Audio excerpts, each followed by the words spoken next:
प्रिय मित्रों नमस्कार। मैं अमिता शेष आज मैं आप सबके लिए लेकर आई हूँ मोहन राकेश के द्वारा लिखी हुई कहानी परमात्मा का कुत्ता।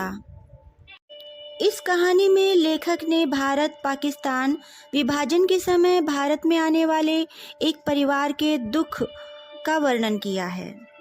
जब आज़ादी के बाद भारत और पाकिस्तान का विभाजन हुआ तो एक परिवार पाकिस्तान से भारत आया था। भारत आने के बाद सरकार ने परिवार को खेती करने के लिए ज़मीन देने की योजना बनाई, लेकिन सरकारी कर्मचारियों की सुविधाओं के कारण परिवार को जो ज़मीन मिली उस पर खेती करना नामुमकिन था। इस बात से दुखी और आहत होकर घर का मुखिया क्या करता है, इसी का वर्णन किया गया है परमात्मा का कुत्ता कहानी के माध्यम से। तो आइए सुनते हैं यह कहानी। बहुत से लोग यहाँ वहाँ सिर लटकाए बैठे थे, जैसे किसी का मातम करने आए हों। कुछ लोग अपनी पोटलियाँ खोलकर खाना खा रहे थे। एक व्यक्ति पगड़ियाँ सिर के नीचे रखकर कंपाउंड के बाहर सड़क के किनारे बिखर गए थे।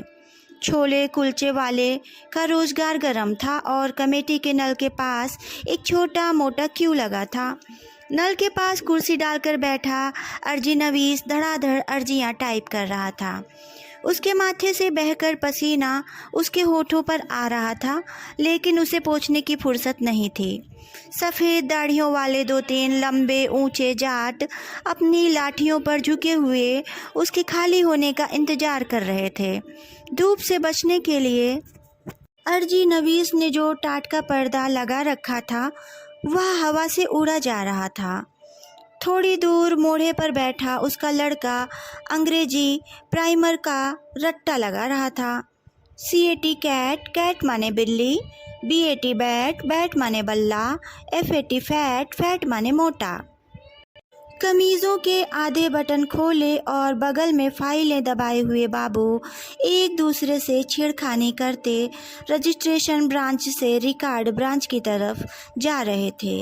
लाल बेल्ट वाला चपरासी आसपास की भीड़ से उदासीन अपने स्टूल पर बैठा मन ही मन कुछ हिसाब कर रहा था। कभी उसके होंठ हिलते थे और कभी सिर हिल जाता था। सारे कंपाउंड में सितंबर की खुली धूप फैली हुई थी। चिड़ियों के कुछ बच्चे डालों से कूदने और फिर उड़ने के लिए अभ्यास कर रहे थे और कई बड़े बड़े कौवे पोर्च के एक सिरे से दूसरे सिरे तक चहलकदमी कर रहे थे। एक 70-75 वर्ष की बुढ़िया जिसका सिर काँप रहा था और चेहरा झुर्रियों के गुंजल के सिवा कुछ नहीं था, लोगों से पूछ रही थी कि वह अपने लड़के के मरने के बाद उसके नाम एलाट हुई ज़मीन की हकदार हो जाती है या नहीं। अंदर हॉल कमरे में फाइलें धीरे धीरे चल रही थीं। 2-4 बाबू बीच की मेज के पास जमा होकर चाय पी रहे थे। उनमें से एक दफ्तरी कागज़ पर लिखी अपनी ताज़ा गज़ल दोस्तों को सुना रहा था और दोस्त इस विश्वास के साथ सुन रहे थे कि वह ज़रूर उसने शमा या 20वीं सदी के किसी पुराने अंक से उड़ाई है। अजीज़ साहब, ये शेर आज ही कहे हैं या पहले कहे हुए शेर आज अचानक याद हो आए हैं? सांवले चेहरे और घनी मूँछों वाले एक बाबू ने बाईं आँख को जरा सा दबाकर पूछा। आसपास खड़े सभी लोगों के चेहरे खिल उठे। यह बिल्कुल ताज़ा गज़ल है, अजीज़ साहब ने अदालत में खड़े होकर हलफिया बयान देने के लहजे में कहा। इससे पहले भी इसी वज़न पर कोई और चीज़ कही हो तो याद नहीं। और फिर आंखों से सबके चेहरों को टटोलते हुए वे हल्की हंसी के साथ बोले, अपना दीवाना तो कोई रिसर्चदा ही मुरतब करेगा। एक फरमाइशी कहा लगाकर जिसे शी की आवाज़ों के बीच में ही दबा लिया। कह पर लगाई गई इस ब्रेक का मतलब था कि कमिश्नर साहब अपने कमरे में तशरीफ़ ले आए हैं। कुछ देर तक वक्फा रहा, जिसमें सुरजीत सिंह वल्द गुरमीत सिंह की फ़ाइल एक मेज़ से रिएक्शन के लिए दूसरी मेज़ पर पहुंच गई। सुरजीत सिंह वल्द गुरमीत सिंह मुस्कुराता हुआ हॉल से बाहर चला गया और जिस बाबू की मेज से फाइल गई थी वह 5 रुपए के नोट को सहलाता हुआ चाय पीने वालों के जमघट में आ शामिल हुआ। अजीज साहब अब आवाज़ जरा धीमी करके गज़ल का अगला शेर सुनाने लगे। साहब के कमरे से घंटी हुई। चपरासी मुस्तैदी से उठकर अंदर गया और उसी मुस्तैदी से बाहर आकर फिर अपने स्टूल पर बैठ गया। चपरासी से खिड़की का पर्दा ठीक कराकर कमिश्नर साहब ने मेज पर रखे ढेर से कागज़ों पर एक साथ दस्तखत किए और पाइप सुलगाकर रीडर्स डाइजेस्ट का ताज़ा अंक बैग से निकाल लिया। लेटिशिया बाल्ड्रिज का लेख कि उसे इतावली मर्दों से क्यों प्यार है वे पढ़ चुके थे और लेखों में हृदय की शल्य चिकित्सा के संबंध में जेडी रेडक्लिफ का लेख उन्होंने सबसे पहले पढ़ने के लिए चुन रखा था। पृष्ठ 111 खोलकर वे हृदय के नए ऑपरेशन का ब्यौरा पढ़ने लगे। तभी बाहर से कुछ शोर सुनाई देने लगा। कंपाउंड में पेड़ के नीचे बिखर कर बैठे लोगों में 4 नए चेहरे आ शामिल हुए। एक अधेड़ आदमी था जिसने अपनी पगड़ी जमीन पर बिछा ली थी और हाथ पीछे करके तथा टांगे फैलाकर उस पर बैठ गया था। पगड़ी के सिरे की तरफ उससे जरा बड़ी उम्र की एक स्त्री और एक जवान लड़की बैठी थी और उनके पास खड़ा एक दुबला सा लड़का आसपास की हर चीज़ को घूरती नज़र से देख रहा था। अधेड़ मर्द की फैली हुई टांगें धीरे धीरे पूरी खुल गई थीं और आवाज़ इतनी ऊंची हो गई थी कि कंपाउंड के बाहर से भी बहुत से लोगों का ध्यान उसकी तरफ खिंच गया था। वह बोलता हुआ साथ अपने घुटने पर हाथ मार रहा था। सरकार वक्त ले रही है। 10-5 साल में सरकार फैसला करेगी कि अर्जी मंजूर होनी चाहिए या नहीं। सालों, यमराज भी तो हमारा वक्त गिन रहा है। उधर वह वक्त पूरा होगा और इधर तुमसे पता चलेगा कि हमारी अर्जी मंजूर हो गई है। चपरासी की टांगें जमीन पर पुख्ता हो गईं और वह सीधा खड़ा हो गया। कंपाउंड में बिखर कर बैठे और लेटे हुए लोग अपनी अपनी जगह पर कस गए। कई लोग उस पेड़ के पास आ जमा हुए। 2 साल से अर्जी दे रखी है कि सालों, ज़मीन के नाम पर तुमने मुझे जो गड्ढा अलाट कर दिया है उसकी जगह कोई दूसरी ज़मीन दो। मगर 2 साल से अर्जी यहाँ के 2 कमरों के पार नहीं कर पाई। वह आदमी अब जैसे एक मजमे में बैठकर तकरीर करने लगा। इस कमरे से उस कमरे में अर्जी के जाने में वक्त लगता है। इस मेज़ से उस मेज़ तक जाने में भी वक्त लगता है। सरकार वक्त ले रही है। लो, मैं आ गया हूँ। आज यहीं पर अपना सारा घर बार लेकर ले लो जितना वक्त तुम्हें लेना है। 7 साल की भुखमरी के बाद सालों ने ज़मीन दी है मुझे। 100 मरले का गड्ढा, उसमें क्या मैं अपने बाप दादों की अस्थियाँ डालूँगा? अर्जी दी थी कि मुझे 100 मरले की जगह 50 मरले दे दो, लेकिन ज़मीन तो दो। मगर अर्जी 2 साल से वक्त ले रही है। मैं भूखा मर रहा हूँ और अर्जी वक्त ले रही है। चपरासी अपने हथियार लिए हुए आगे आया, माथे पर त्योरियां और आंखों में क्रोध। आसपास की भीड़ को हटाता हुआ वह उसके पास आ गया। ए मिस्टर, चल यहाँ से बाहर, उसने हथियारों की पूरी चोट के साथ कहा। चल उठ। मिस्टर आज यहाँ से नहीं उठ सकता। वह आदमी अपनी टांगें थोड़ी और चौड़ी करके बोला। मिस्टर आज यहाँ का बादशाह है। पहले मिस्टर देश के बेताज बादशाहों की जय बुलाता था, अब वह किसी की जय नहीं बुलाता।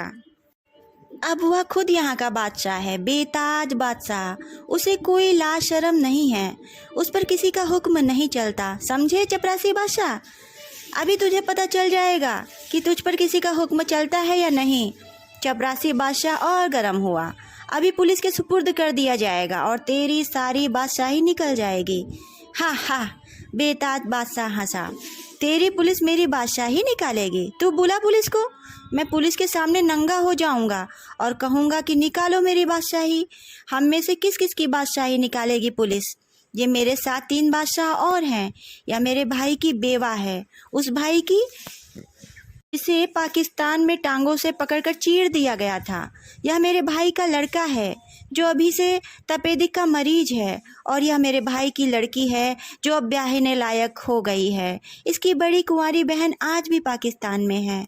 आज मैंने इन सबको बादशाही दे दी है। तू ले जाकर अपनी पुलिस की आकर इन सब की बादशाही निकाल दे, कुत्ता साला। अंदर से कई एक बाबू निकलकर बाहर आ गए थे। कुत्ता साला सुनकर चपरासी आपे से बाहर हो गया। वह तैश में उसे बाह से पकड़कर घसीटने लगा। तुझे अभी पता चल जाएगा कि कौन साला कुत्ता है, मैं तुझे मार मार कर। और उसने उसे अपने टूटे हुए बूट की एक ठोकर दी। स्त्री और लड़के सहम कर वहाँ से हट गईं। लड़का एक तरफ खड़ा होकर रोने लगा।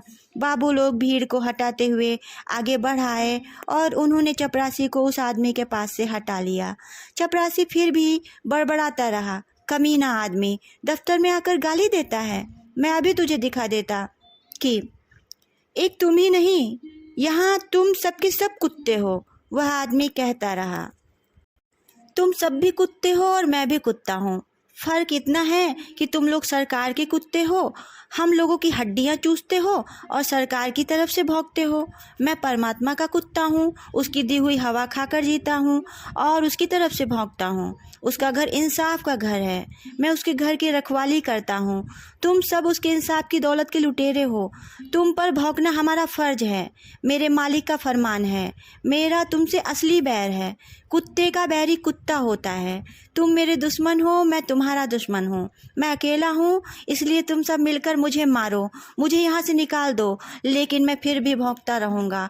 तुम मेरा भौंकना बंद नहीं कर सकते। मेरे अंदर मेरे मालिक का नूर है, मेरे वाहे गुरु का तेज है। मुझे जहाँ बंद कर दोगे मैं वहाँ भौंकूँगा और भौंक भौंक कर तुम सबके कान फाड़ दूँगा। साले आदमी के कुत्ते, झूठी हड्डी पर मरने वाले कुत्ते, दम हिला हिलाकर जीने वाले कुत्ते। बाबा जी बस करो, एक बाबू हाथ जोड़कर बोला।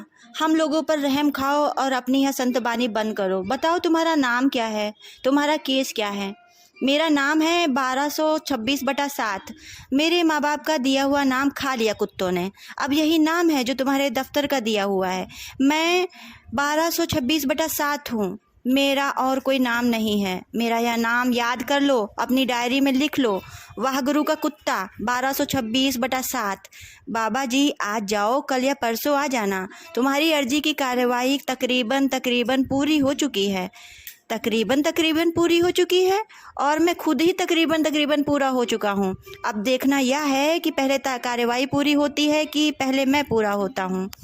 एक तरफ सरकार का हुनर है और दूसरी तरफ परमात्मा का हुनर है। तुम्हारा तकरीबन अभी दफ्तर में ही रहेगा और मेरा तकरीबन कफन में पहुंच जाएगा। सालों में सारी पढ़ाई खर्च करके 2 लफ्ज़ ईजाद किए हैं, शायद और तकरीबन। शायद आपके कागज़ ऊपर चले गए हैं। तकरीबन कार्रवाई पूरी हो चुकी है। शायद से निकालो और तकरीबन में डाल दो, तकरीबन से निकालो और शायद में गर्क कर दो। तकरीबन 3-4 महीने में तहकीकात होगी, शायद महीने 2 महीने में रिपोर्ट आएगी। मैं आज शायद और तकरीबन दोनों घर पर छोड़ आया हूँ। मैं यहाँ बैठा हूँ और यहीं बैठा रहूँगा। मेरा काम होना है तो आज ही होगा और अभी होगा। तुम्हारे शायद और तकरीबन के ग्राहक ये सब खड़े हैं, यह ठगी इनसे करो। बाबू लोग अपनी सद्भावना के प्रभाव से निराश होकर एक एक करके अंदर लौटने लगे। बैठा है बैठा रहने दो, बकता है बकने दो, साला बदमाशी से काम निकालना चाहता है। Let him bark himself to death. बाबुओं के साथ चपरासी भी बड़बड़ाता हुआ अपने स्टूल पर लौट गया। मैं साले के दांत तोड़ देता। अब बाबू लोग हाकिम हैं और हाकिमों का कहा मानना पड़ता है, वरना। अरे बाबा शांति से काम ले, यहाँ मिन्नत चलती है, पैसा चलता है, धौंस नहीं चलती। भीड़ में से कोई उसे समझाने लगा। वह आदमी उठकर खड़ा हो गया। मगर परमात्मा का हुक्म हर जगह चलता है। वह अपनी कमीज उतारता हुआ बोला, मैं परमात्मा के हुक्म से आज बेताज बादशाह नंगा होकर कमिश्नर साहब के कमरे में जाएगा। आज वह नंगी पीठ पर साहब के डंडे खाएगा। आज वह बूटों की ठोकरें खाकर प्राण देगा, लेकिन वह किसी की मिन्नत नहीं करेगा, किसी को पैसा नहीं चढ़ाएगा, किसी की पूजा नहीं करेगा। जो वाहे गुरु की पूजा करता है वह और किसी की पूजा नहीं कर सकता। तो वाहे गुरु का नाम लेकर और इससे पहले कि वह अपने कहे को किए में परिणत करता, दो एक आदमियों ने बढ़कर तहमत की गांठ पर रखे उसके हाथ को पकड़ लिया। बेताज बादशाह अपना हाथ छुड़ाने के लिए संघर्ष करने लगा।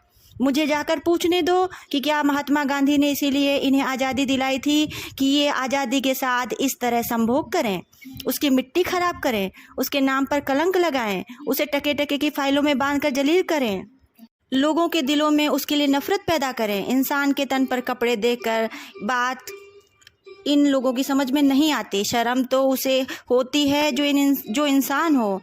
मैं तो आप कहता हूँ कि इंसान नहीं, मैं कुत्ता हूँ, कुत्ता। सहसा भीड़ में एक दहशत सी फैल गई। कमिश्नर साहब अपने कमरे से बाहर निकल आए थे। वे माथे की त्योरियों और चेहरे की झुर्रियों को गहरा किए भीड़ के बीच आ गए। क्या बात है, क्या चाहते हो तुम? आपसे मिलना चाहता हूँ साहब, वह आदमी साहब को घूरता हुआ बोला। 100 मरले का एक गड्ढा मेरे नाम एलाट हुआ है, वह गड्ढा आपको वापस करना चाहता हूँ ताकि सरकार उसमें एक तालाब बनवा दे और अक्सर लोग शाम को वहाँ जाकर मछलियाँ मारा करें, या उस गड्ढे में सरकार एक तहखाना बनवा दे और मेरे जैसे कुत्तों को उसमें बंद कर दे। ज़्यादा बकबक मत करो और अपना केस लेकर मेरे पास आओ। मेरा केस मेरे पास नहीं है साहब, 2 साल से सरकार के पास है, आपके पास है। मेरे पास अपना शरीर और 2 कपड़े हैं, 4 दिन बाद ये भी नहीं रहेंगे, इसीलिए इन्हें भी आज ही उतार दे रहा हूँ। इसके बाद बाकी सिर्फ 1226/7 रह जाएगा। 1226/7 को मार मार कर परमात्मा के हुजूर में भेज दिया जाएगा। यह बकवास बंद करो और मेरे साथ अंदर आओ। और कमिश्नर साहब अपने कमरे में वापस चले गए। वह आदमी भी कमीज़ कंधे पर रख कर उस कमरे की तरफ चल दिया। 2 साल चक्कर लगाता रहा, किसी ने बात नहीं सुनी। खुशामदे करता रहा, किसी ने बात नहीं सुनी। वास्ते देता रहा, किसी ने बात नहीं सुनी। चपरासी ने उसके लिए चिक उठा दी और वह कमिश्नर साहब के कमरे में दाखिल हो गया। घंटी बजी, फाइलें हिली, बाबुओं की बुलाहट हुई और आधे घंटे बाद बेताज बादशाह मुस्कुराता हुआ बाहर निकल आया। उत्सुक आंखों की भीड़ ने उसे आते हुए देखा तो वह फिर बोलने लगा। चूहों की तरह बिटर बिटर करने से कुछ नहीं होता। भौंको भौंको, सबके सब भौंको, अपने आप सालों के कान फट जाएंगे। भौंको कुत्तों, भौंको। उसकी भौजाई दोनों बच्चों के साथ गेट के पास खड़ी इंतजार कर रही थी। लड़के और लड़की के कंधों पर हाथ रखते हुए वह सचमुच बादशाह की तरह सड़क पर चलने लगा। हयादार हो तो सालों साल मुंह लटकाए खड़े रहो, अर्जियां टाइप कराओ और नल का पानी पियो। सरकार वक्त ले रही है, नहीं तो बेहया बनो, बेहयाई 1000 बरकत है। वह सहसा रुका और जोर से हंसा। यारों, बेहयाई 1000 बरकत है। उसके चले जाने के बाद कंपाउंड में और आसपास मातमी वातावरण पहले से और गहरा हो गया। भीड़ धीरे धीरे बिखर कर अपनी जगहों पर चली गई। चपरासी की टांगें फिर स्टूल पर झूलने लगी। सामने के कैंटीन का लड़का बाबुओं के कमरे में एक सेट चाय ले गया। अर्जी नवीस की मशीन चलने लगी और टिक टिक की आवाज़ के साथ उसका लड़का फिर अपना सबक दोहराने लगा। PEN पेन, पेन माने कलम, HEN हैन, हैन माने मुर्गी, DEN डैन, डैन माने अंधेरी गुफा। कहानी समाप्त।